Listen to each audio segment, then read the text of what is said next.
They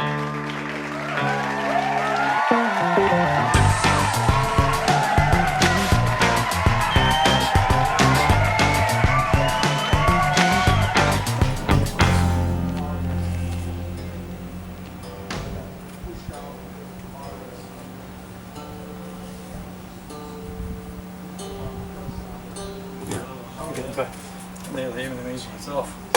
Because normally you can't get them that clip. That's what it sounds like. It's a little off. The strings will stretch a little bit, with, you know, just like anything else, and they'll seat in the back end of the box a little bit. You know, it's just if you don't put any kind of metal in there, they'll pull in. They'll probably change it a little bit over the next week or so, but.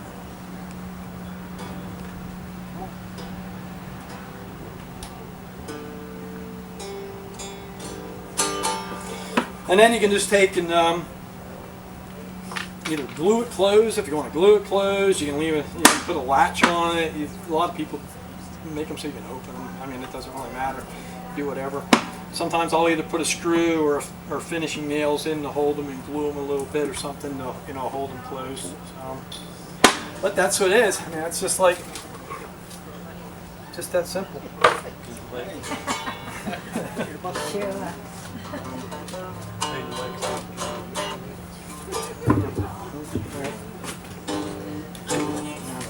Be able to hold them. Right.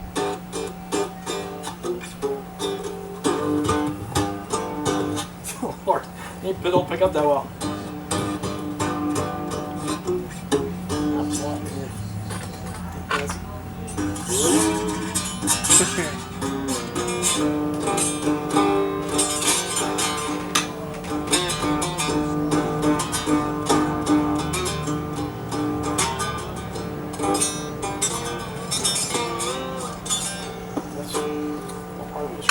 Anyway, that's where we're at. That's the easy. That's the quick route.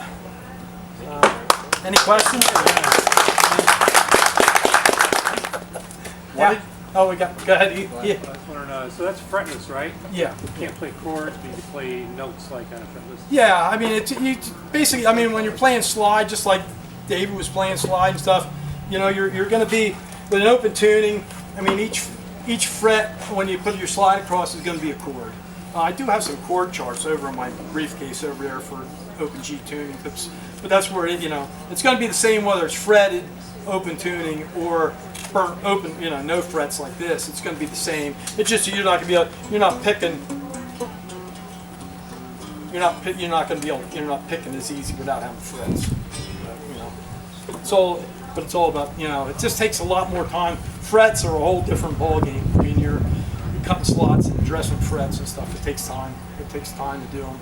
So. I've seen someone use nails as frets. Do you use nails? Yeah. Yeah. Yeah. That's yeah. I'm not gonna say much about that. It's a good. It's cool for a wall hanger, but not cool for a player. Copper wire. Steve will verify Where that, did I think. this instrument originate?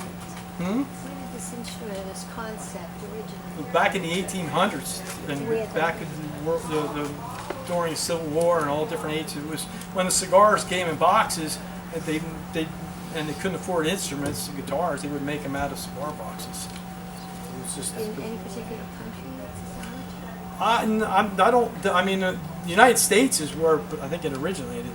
I don't think overseas. I don't think it was not in Europe or anything. Yeah. What did you? I was going to ask, what tuning did you do each string? It's a G D G. It's an open. It was an open G tuning. And that's just a D G G. You can do any kind of tunings. I mean, you can do A. There's probably as many tunings as you can think of. There's all kinds of, you can do flats and sharps and all kinds of different things with 3 and 4 string stuff. There's a lot of stuff on the internet. There's some different people that's done some stuff on all the different tunings you can do.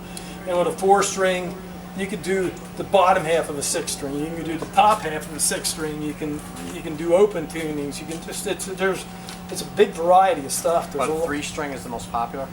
Yeah, I mean, I think that's because you need 3 strings to make an open chord, and I think that's why it's the 3 string thing has always been it started out being more popular than 4. And I do quite a bit of 4-string stuff with the electrics because I like the way they sound. And on stage they sound good. I mean the guys that I have to play them on stage with the slide and picking them, they really just that extra string, especially if they do the G tuning, it's a B on the bottom, and it just makes a different sound. It just sounds more fuller, I think, especially with a slide. It just kind of gets cool, crazy. I looked online before I came to get a little bit of an idea of what was going on, and there was a video on there of W.C. Fields playing a cigar box violin or something. Yeah, I've seen that video. It was a diddly stick. I think it had wood string, but yeah. it was very funny. That's a really. I mean, W.C. Fields is a really old video. Right. I watched that like a year ago. We found it and was watching it.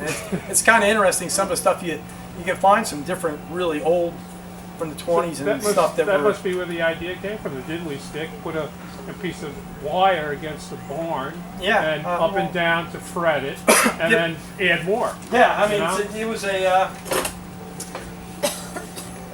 easy. If you didn't have anything else, right?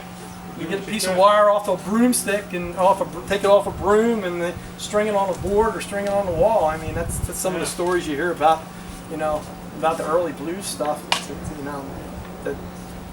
That's the way it happened. That's where we got to this point. Now it's grown by leaps and bounds, and there's a lot of different stuff going on with cigar box guitars. Yeah, later on tonight, Al Fuller's going to be playing. Maybe I think he's bringing a 12-string. Is he? I've seen some of the stuff that Al has, but I haven't seen. He'll bring his cigar box too.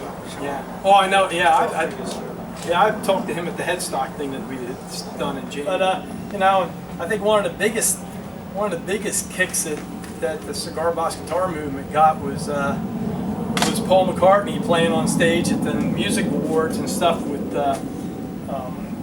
from David Grohl, and that's from Foo Fighters. Yeah, Foo Fighters. Now I don't want to think of the name. I can't spit it out. But that was a huge thing with the cigar box guitar thing when he showed up on stage with that guitar that was built by a guy in California. I think Johnny Depp has a guitar built by the same guy. That really stirred stuff up when Paul McCartney was on David Letterman or something too the next night. But it was much better on the award show, the sound and stuff. But that kind of really stirred stuff up when Paul McCartney and stuff goes on stage playing on it. It certifies that the stuff that they're real. They're not just they are a stick in a box, and they are what they are, and they have thumps and sound bad sometimes and squeaks and stuff. But that's part of Shane Spiel, who's supposedly the self-proclaimed king of the cigar box guitar. I said that's what got him into it, because it wasn't a perfect instrument, and it's not. It is what it is, and it has some really cool sounds, and you can do all kinds of stuff with it. It's not a $1,000 Fender. It's not a $1,000 Gibson. It's not a really high class instrument, but they're cool. It's the sound. Thank everybody for sitting in and listening to me, and maybe some good information.